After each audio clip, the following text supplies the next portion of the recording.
In exercising the power of judicial review, hindi po lumalabag sa konstitusyon ang Korte Suprema. Tinutupad niya yung katungkulan niya na ibinigay ng konstitusyon para siya ang maging final arbiter whether or not ang ginawa ng executive o ng legislature ay may grave abuse. Anong resulta pag may grave abuse? It means there is lack of jurisdiction. Ang dali namang intindihin. Bakit nagagalit kayo sa Supreme Court? Magalit kayo dun sa mga gumawa ng Supreme Court. Ayun. Na ganoon ang kalawak, ang poder ngayon. Ayan. At tama naman as recent events will show, kung walang ganyang power ng Supreme Court, di nag-abuso ng legislature. Kita niyo yung mga shortcut. Nga. Ngayon, ito sinasabi ng iba. Katulad ni Heydarian. Opo. Bakit daw hindi siya pwedeng magbigay ng opinion sa points of law? Nakakausap daw niya mga legal luminaries. Wow. Oo, kaya qualify daw siya. Pero teka muna. Ako, araw-araw halos may kausap akong doktor. Yung best friend ko, doktor Nagtatawagan kami ng kwento-kwento. Opo. Minsan, nagkikwento kami tungkol sa mga kaso niya. Yung kaso sa operating room. May nakakausap akong architect. Pag may pinapagawa ako sa bahay ko, may kausap akong arkitekto. Yes. Pag nasisira yung sasakyan ko, may kausap akong mekaniko. Yes. Pero hindi ako pwede manggamot. Ayun. Araw-araw may kausap akong doktor. Kinakausap ko, arkitekto, nag-google ako ng mga design. Pero wag mo akong paggawa ng plano ng bahay. Hindi kita magagawa ng bahay. Palagi kong kausap mekaniko. Pero wag mo akong paggawa ng kotse mo. Hindi ko magagawa. Correct. Kung pupunta ka kay Monico, di ba? Kilala mo si Monico? Kasama ni Oo. Minika. Oo, minikaniko ni Monico ang makina ng minika ni Monica. Oo, di ba? Oo. So, ibig sabihin, hindi porket kausap mo. Alam mo na. Alam mo na. Sinasabi ko nga ulitin-ulit, yang isang paragraph sa konstitusyon, sabihin mo mga 30 words, 20 words. Opo. 2 semester po naming pinag-aralan yan at 30 taon naming ginagamit yan.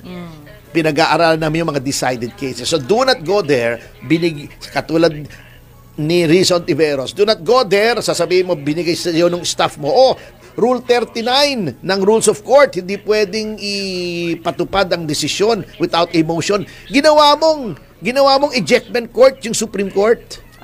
Immediately executory na nga, kailangan pa ng motion. Oo nga. Nagtaka excusable kung si Bam, si Risa magaganon. Ang hindi excusable, eto, nahilo ako, siguro mga 20 minutes akong hilo. Opo. Tumayo ba naman si Kiko Pangilinan doon, sinabi, bakit daw kung gusto ng Korte Suprema na pigilin ang Senado na ituloy yung trial, dapat daw nag-issue ng injunction? Anong injunction pinagsasabi niya? Unang-una, certiorari yun. Ayun. Pangalawa, nakalagay na nga immediately executory. Ano pang kailangan mong injunction? Sinopla tuloy siya ni Chis Escudero. Opo. Sabi, well, there is nothing to enjoin. We have no jurisdiction. Ibig sabihin, okay yun kung si Risa o si Tito Soto o si Bam ang hindi nakaintindi. Pero si Kiko Pangilinan, abogado, ayun. ano sinasabi ko? Not all lawyers are created equal. Hindi niya, pero sobra namang kengko yun. Over naman yun. Wala akong kilalang abogadong ganun ka-ignorante sa principles of law. Immediately executory, bakit kailangan ng injunction? Haller! Baka yun ang advisor ni Senator Soto. Yun nga, sasabihin. Unahan mo lang ako Sorry. Yun yung pumasok. Palagay ko yung legal luminary na nagsabi sa kanya, pwede mong i-disregard yung desisyon ng Korte Suprema. Diyos ko po, Kiko. Magkamag-anak yan Parang magkamag-anak. Kiko, at talaga naman, alam mo, ito, sabihin yung harsh ako, mayabang ako. Pero, Diyos ko po, Kiko, kung hindi mo na pangasawa si Sharon, saan ka kaya pinupulutin ngayon? Injunction? Really? Really? Alam mo, nakikinig ako, nasa Century Hotel ako, naka-earpods ako para hindi ako makaabala. Opo. Nung sinabi ni Kiko, ano? Really? Nagulat yung mga tao, sabi, sorry po hindi ko talaga mapigil. Anyway. Kayo lang naman, attorney na. Talaga nag-iskandalo ako, talaga hindi ako. Tawa lang ako Injunction! Bigyan natin ngayon ng reaction opinion itong post, ang balita ngayon. Title, Too much Kinkoy, Attorney Topacio to Kiko Pangilinan. Seems like PDP can't believe it. Fight spokes Attorney Topacio on the suggestions of lawyer Kiko Pangilinan in the previous Senate plenary session in relationship to the impeachment against VP Sara Duterte. Yung nagsuggest si Senator Kiko Pangilinan na ang Supreme Court daw dapat mag-issue ng injunction order. Eh sabi naman ni Attorney Topacio, bakit kailangan pang injunction order na immediately executory na yung decision? Kaya too much king ko yan, sabi niya. Yun nga, sasabihin. Ano mo na lang eh?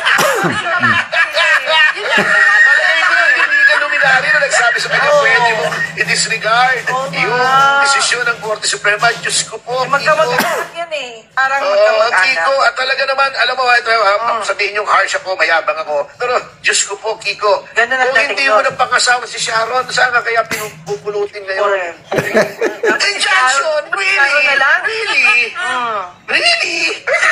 Tinignan mo na sa century hotel ako. Nakakipans ako Nasyak ka. para hindi ako makaabala. Opo. Tapos sinabi ko sa ano? Really?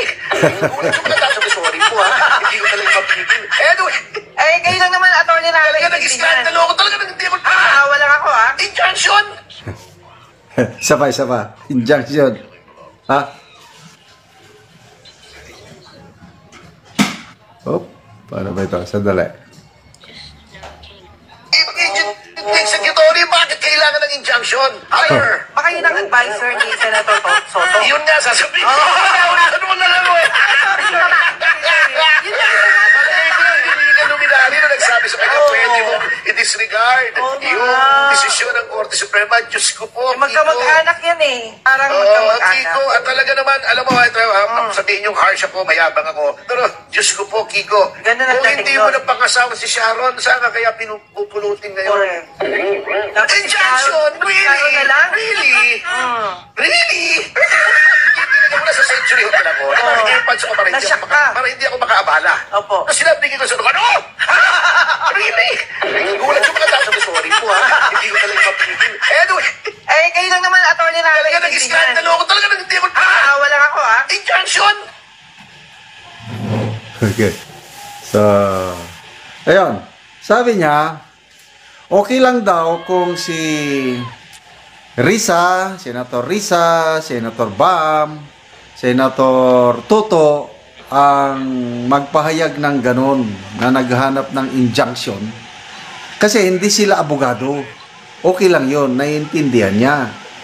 Kaya lang sa isang abogado, attorney Kiko Pangilinan, tapos maghanap pa ng injunction. Ako, hindi naman ako abogado. Kaya lang, napakasimple naman yung immediately executory. Tapos, maghanap ka pa ng injunction. Talagang, Kaya nga, sabi dito, para kang King Koy. Asa naman? Diyos ko po, Kiko. Ganda ng Kung dating hindi mo doon. nang pangasawa si Sharon, saan ka kaya Siya ba? pinupulutin ngayon? Sobra namang Kenko yun. King Koy, oh. Over naman yun. Wala akong kilalang abogadong ganun ka ignorante. Ignorante. Immediate executory, bakit kailangan ng injunction? Tila hindi makapaniwala si PDP Laban spokes Attorney Topacio sa mga mungkahing ni Senador Kiko Pangilinan kaugnay ng desisyon ng Korte Suprema sa impeachment laban kay VP Sara. Yang isang paragraph sa konstitusyon, sabihin mo mga 30 words, 20 words, dalawang semester po namin pinag-aralan yan at 30 taon namin ginagamit yan. Pinag-aaralan namin yung mga decided cases. So do not go there, katulad ni Rizal Tiveros, do not go there, sasabihin mo, binigay sa iyo ng staff mo. Rule 39 ng Rules of Court, hindi pwedeng ipatupad ang desisyon without a motion. Ginawa mong ejectment court, yung Supreme Court.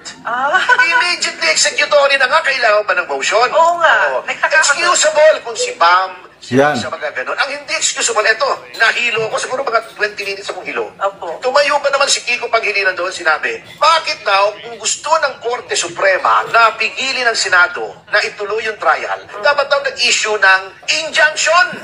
Anong injunction yung nagsasabi niya?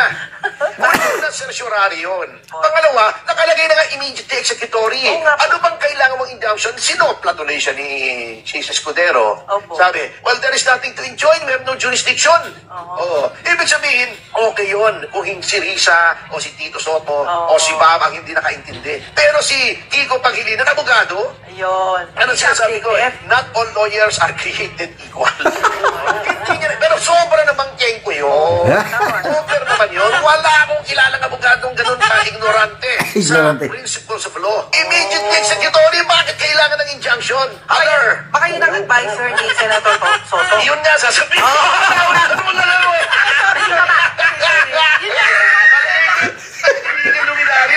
Nakakatawa kung magbigay ng komento si Attorney Topacio. Okay, King Koy, ignorante. Roger Ronyo, sabi niya, not all lawyers are brilliant and expert when it comes to the rule of law. Rolando Gonzalez, not all lawyers are created equal.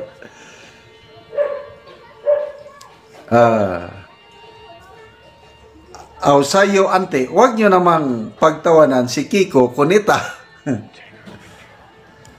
Zay RN, abogado na di nag-practice. Siya yun naman, si Senator Kiko. Mahiya ka naman kay Sharon at sa mga anak mo. Prensi Ibardulaza, abogado yata ng mga matching. Ronald Esparza, baka noon nag-aral si Kiko nasa row 4, yung nasa tabi ng basurahan tapos natutulog sa klase.